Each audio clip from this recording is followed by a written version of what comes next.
வணக்கம் நேயர்களே. மிதுன ராசி நேயர்களே, இந்த புத்தாண்டு உங்களை பொறுத்தவரையில் ஒரு நன்மைகள் தரக்கூடிய நல்ல புத்தாண்டாகவே அமைகிறது. மார்ச் மாதம் 29ஆம் தேதி சனி பகவான் 9ஆம் இடத்திலிருந்து 10க்கு வர்றார். இது உங்களுக்கு மிக சிறப்பான நல்ல பலனை தரக்கூடிய சூழலை உருவாக்கும். இது நாள் வரை மனசோர்வு, மனப்பயம் இதிலிருந்து விடுபட்டுருவீங்க. அடுத்து குரு பகவான் எடுத்துக்கிட்டால் விரயஸ்தானத்தில் அமர்ந்த இந்த குரு பகவான் இப்போது ஜென்மத்துக்கு வர்றார். குருவின் ஜென்ம பார்வை அவ்வளோ சாதகமாக இல்லை. பொருட்கள் திருட்டு போகிறது, மனக்கவலைகள், திடீர் வருத்தம், மன சஞ்சலம், நம்பிக்கை துரோகங்கள், இப்படி எதிர்பாராத பல மாற்றங்களை ஏற்படுத்துறதுக்கான சூழல் தென்படுது. எனவே இந்த 2024ஆம் ஆண்டு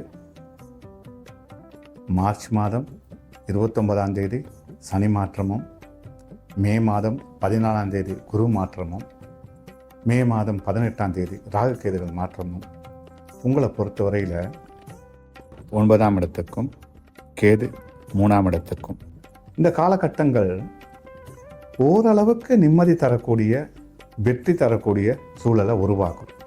எனினும் அவதானம் மிக மிக அவசியம். தொழில் ரீதியில் பல மாற்றங்கள் ஏற்படும். இது நாள் வரை செய்துக்கிட்டு இருக்கிற தொழிலில் புதிய மாற்றங்களை ஏற்படுத்தக்கூடிய புதிய யுக்திகளை கையாளுறதுக்கான சூழலை உருவாக்கும். வெளிநாட்டு பிரயாணங்களை எதிர்பார்த்திருந்தவர்களுக்கு திடீர் வெளிநாட்டு பிரயாணம் அமைவதற்கான வாய்ப்புகள் அமையும். குடும்பத்தில் மனக்கசப்புகளும் வீண் பிரச்சனைகளும் ஏற்படுவதை தவிர்க்க முடியாது.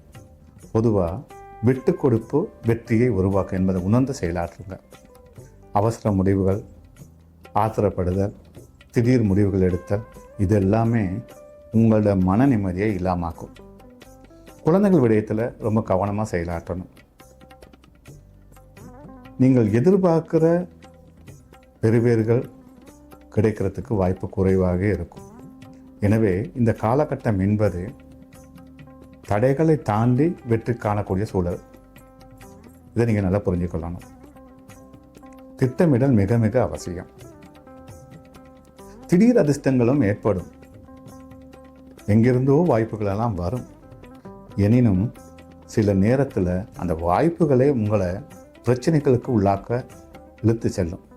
இதை உணர்ந்து அவசரப்படாமல் செயலாற்றுவீர்களானால் இந்த 2024ஆம் ஆண்டு மிதுன ராசிக்காரர்களுக்கு நம்பிக்கை தரக்கூடிய, வெற்றி தரக்கூடிய ஒரு ஆண்டாக அமையும். காதல் விடயங்களில் ஈடுபடுவதற்கு சற்று அவதானம் தேவை. வாக்குறுதிகள் கொடுத்தீங்கன்னா நிச்சயமாக நிறைவேற்ற முடியாது. இனம் புரியாத பிரச்சனை அல்லது இனம் புரியாத கவலை ஏதோ மனதில் உறுத்திக்கிட்டு இருக்கும். இறை வழிபாட்டு ஒன்று மாத்திரம்தான் நம்பிக்கையை தரும். எனவே இறை வழிபாட்டை வளர்த்து கொள்ளுங்கள். தைரியமாக முடிவுகள் எடுங்க. தெளிவான முடிவு வெற்றியை தரும். பொதுவாக எந்த விடயத்தையும் கதைக்க வேண்டிய நேரத்தில் கதைக்காமல் இருப்பது வெற்றிக்கு அறிகுறி அல்ல. அது மட்டுமின்றி கதைக்கக்கூடாத நேரத்தில் கதைப்பதும் பிரச்சனைகளுக்கு சூழலை உருவாக்கும் என்பதை உணருங்க. வார்த்தைகள் நிதானம் தேவை. வார்த்தை ஜாலங்களாலே பல பிரச்சனைகளை எதிர்கொள்வீங்க. தூரெடுத்த செய்தி மன ஆறுதல்களை தரும். எனினும் மன உளைச்சல் என்பது தவிர்க்க முடியாத ஒரு காலகட்டமாகவே இந்த ஆண்டு அமையும். தெளிவான திட்டமிடலும், புரிந்து உணர்வும், விட்டு கொடுப்பும் இருந்தால் இந்த ஆண்டு உங்களுக்கு வெற்றிகள் தரக்கூடிய நல்ல ஆண்டாக அமையும். இறைவன் அருளால் உங்கள் ஆசைகள் நிறைவேறி வாழ்க்கை மகிழ்ச்சியாக அமைவதற்கு எல்லாம் வல்ல இறைவன் துணை புரிவார். நன்றி.